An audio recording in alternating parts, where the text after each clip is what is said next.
Au pied du mur des héros, au cœur de Kiev, le ministre de la Défense français, Sébastien Lecornu, dépose une gerbe de fleurs.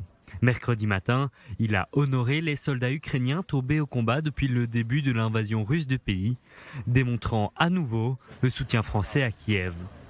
Au même moment, le haut commissaire des droits humains des Nations Unies publiait le nombre de victimes civiles depuis le début de l'invasion. 6 884 civils ont perdu la vie, dont 429 enfants. En plus de cela, 10 947 civils ukrainiens ont été blessés depuis le début de la guerre.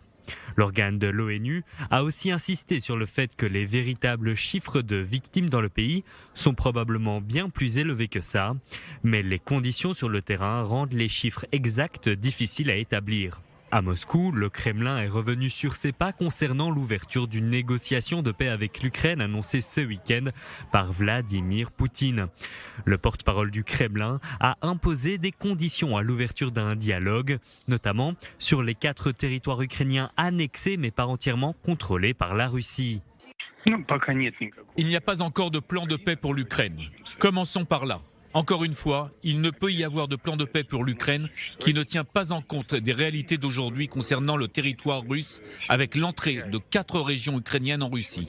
Les plans qui ne tiennent pas compte de ces réalités ne peuvent prétendre être pacifiques. Au niveau international, Moscou a adopté un décret interdisant les sociétés russes de vendre du pétrole si le contrat inclut le plafonnement des prix. Cette action légale est une réponse au plafonnement des prix à $60 par baril sur lesquels se sont mis d'accord plusieurs pays occidentaux. Aujourd'hui, le prix du pétrole russe se situe aux alentours de $65 par baril et l'Union européenne estime qu'elle aura coupé son approvisionnement en pétrole russe de 90% par rapport au début de la guerre à la fin de l'année 2022.